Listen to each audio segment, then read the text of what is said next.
प्रिय भाई बहन, आज की रोटी की अर्सदृश्य व्यक्तियों के लिए यीशु ख्रिस्तांची मधुर नावाचे सप्रेम नमस्कार। आज के दिन 30 नोव्हेंबर 2024 शनिवार 2 रानागण देख स्वभावाच्या आत्म्याविरुद्ध आणि देख स्वभावाच्या विरुद्ध आहे आणि हे एकमेकांचे विरुद्ध आहे, जेणेकरून तुम्ही ज्या गोष्टीची इच्छा धरता त्या गोष्टी करता। पण जर तुम्ही आत्म्याने चालत आहात तर तुम्ही नियमशास्त्राधीन नाही।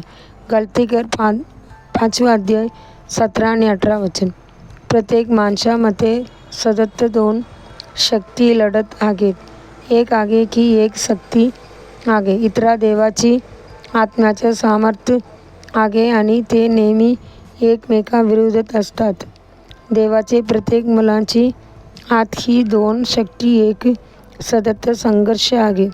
एक निसर्ग आहे आदामाचा अवघ्य आणि दुसरा आहे ख्रिस्तांची आज्ञाधारकपणाचे गुणधर्म।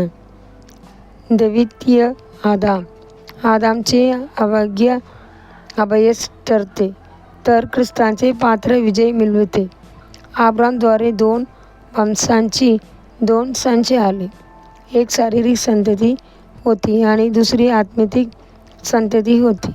पहिला इस्रायल होता, आगार नावाची दासीच्या मुलीचा मुलगा। दुसरा इसहाक होता, सारा यांना देवाची अभिवचनाचा जबरदस्त पुत्र।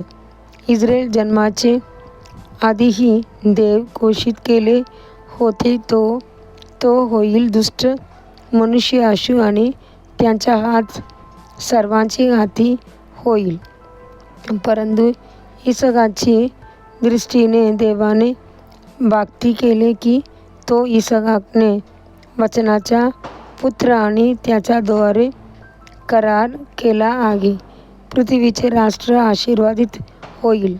अब्रामचे 2 मुलगे प्रत्येकात 2 मूल्यांशी संबंधित आहेत। मनुष्य एकमेकांविरुद्ध मांस आणि आत्मा युद्ध ह्या 2 भिन्न कायद्यांचे प्रतिनिधित्व करतात। प्रेषित पौल लिहितात, मला आतल्या आत देवाचे नियमात आनंद वाटतो, पण माझ्या मातेची नियम विरुद्ध लढत आहे आणि माझ्या स्वभावातली पापांची नियमाप्रमाणे मला कैद करून आणते।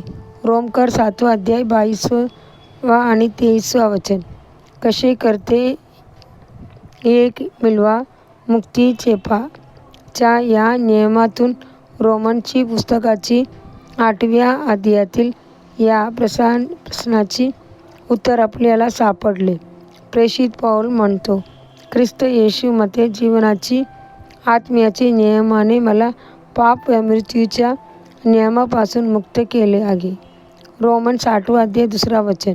खरंच आत्म्याचे नियमशास्त्र पाप आणि मृत्यूची नियमापासून मुक्त करते।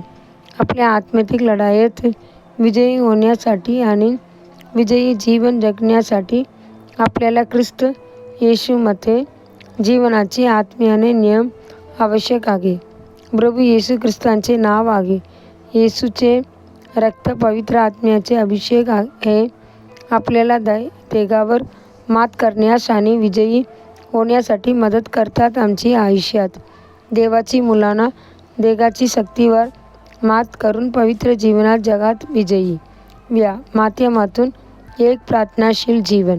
पुढील ध्यानासाठी वचन म्हणून, जर पुत्र तुम्हाला मुक्त करतो तर तुम्ही खरोखरच मोकळे व्हाल। जॉन 8 अध्याय 36 वचन।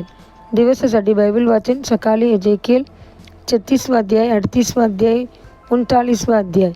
संध्याकाळी 2 पीटर 2 अध्याय। धन्यवाद।